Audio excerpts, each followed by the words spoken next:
Welcome back. Welcome to another episode of Nain Short, where we tackle the big training questions.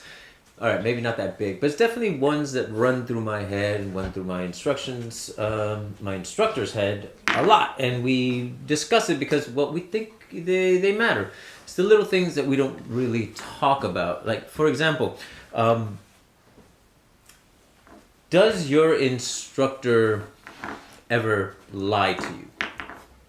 Like, flat out give you false information and then laughs at you when that information leads to him hurting you. Because mine does.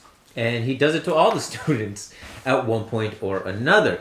And is it on purpose? Most definitely. Because he loves laughing and that tickles him pink in so many different ways. Mostly because he understands one very fundamental reality, and that's that your brain will mess with you. No matter whether you do it on purpose or not, your brain isn't always the most trustworthy partner, and in a fight, that could be extremely detrimental. Now, what does that all mean?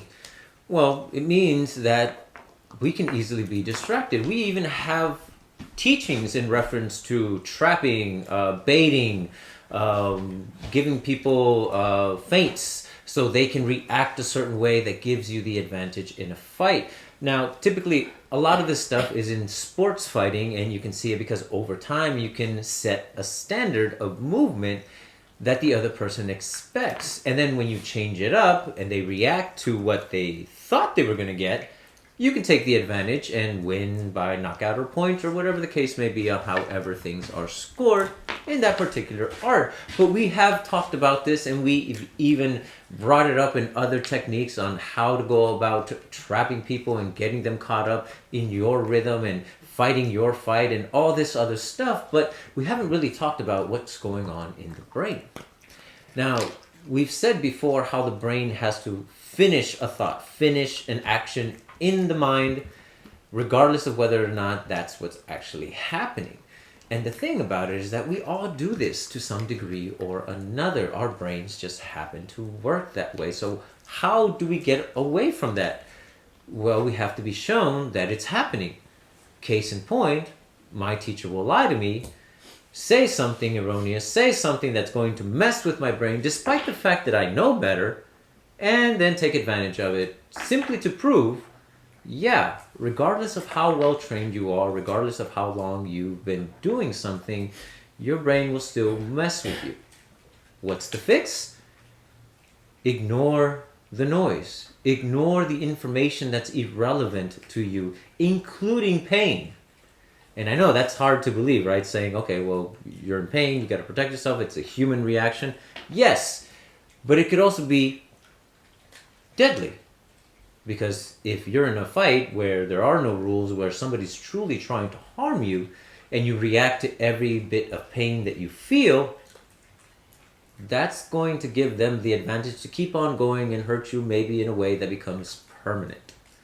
So can you ignore that knee strike that you just got so you can get the knockout or even the kill if it gets to that extreme level? I don't know. But I don't really want my knee bashed in for me to find out. So, what does my teacher do? He messes with my head. He gets me to the point where I respond, or rather react, in such a way that, yeah, I just felt my knee get smashed. It wasn't, but it was pretty close, and then I died because he did not stop. He took advantage of that.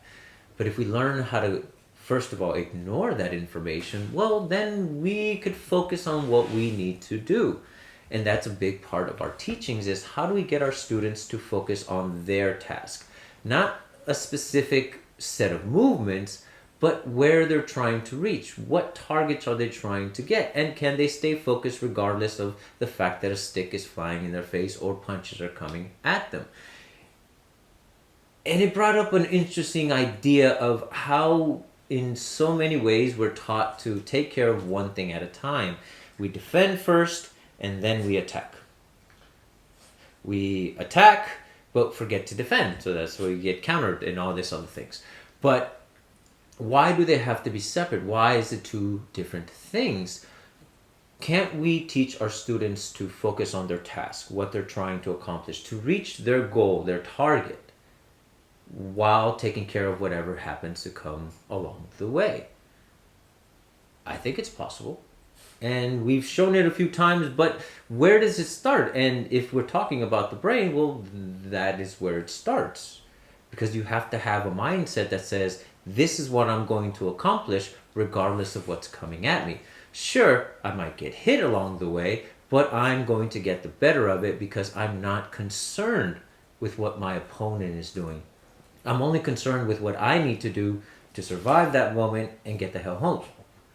And that is something that needs to be instilled, because without that mindset, you're probably going to freak out more than you should about everything else that's coming at you. And it happens to all of us. Again, he just proved it a few minutes ago with the lesson that we were having. He fed me false information.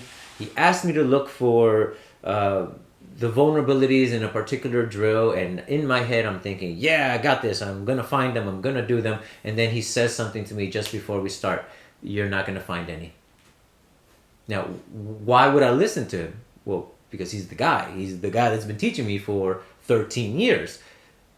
And I've seen the results of listening to what he has. So there is an established sense of all this information, all this time that says, if you listen to him, you're going to get better. He said something, I don't quite believe it. I'm going to do my damnedest to contradict whatever he just said and prove him wrong. And then he proved me right, which it sucks, because 13 years later you would think I would know better, but no, he did it on purpose, just to prove that, yeah, my brain will still mess with me. So if I don't have the resolve to focus on my task, regardless of what's going on, I'm still going to get played. I'm still going to get tricked. I'm still going to fall into those traps and those feints that in a real fight could be detrimental. So I need to refocus. I need to get this information and really solidify it in my head. Again, he doesn't do it maliciously, and he doesn't do it to mislead any of his students. He simply does it to teach how the brain actually works. And that's where our focus is, the bladed mind Ronin. The mind part is the key component, because if it is understood in the brain, you can do it physically. Which then led to another idea of the teaching aspect of things, right? Sure, we don't really lie to our students. We give them the information up front, and we give them everything that they need. And as we keep on going, we peel back the layers and say, see, you've been doing this all along. You didn't know you were doing it because we framed it as one thing, but we always told you it became something else. So again, we're being honest with the students, but at the same time, are we teaching them to understand beyond what we tell them? And I mean this in general from all instructor perspective, because there are some students that are so focused on listening to the guy. He's the one. He said it. He's the great grand supreme master of the universe in this particular art. And he can't say anything wrong. But has he? Do they?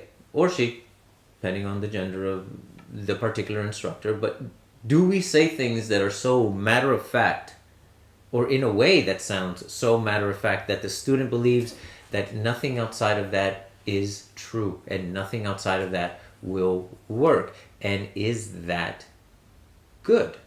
Is that helpful to the student to have this infallible belief that anything we say is completely and utterly true, without questioning, without wondering whether or not it's actually useful to them, whether it's something that they can take back and incorporate into what they do and how they move specifically as an individual, where there is nothing wrong that this person can say? And most of us are pretty humble. Well, I like to believe that we're humble. I definitely believe that I am, but I'm sure that there are moments when I speak and it sounds like I know exactly what I'm talking about and that it is complete and utter truth.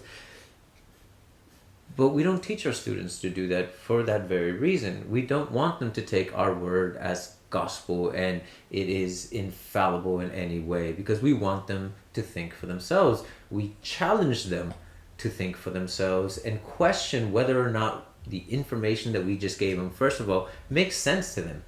If it doesn't make sense, Why doesn't it make sense? Ask questions. Let us help you understand it to the best of your ability.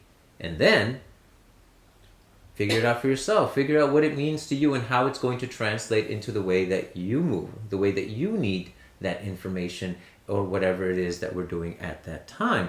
And we do that systematically. We do that from the very beginning of their classes because, again, when they're in a fight, it's not us who are going to do it. It's not the system. It's them. You, the individual, is going to be the one who has to take care of whatever's going on in front of you.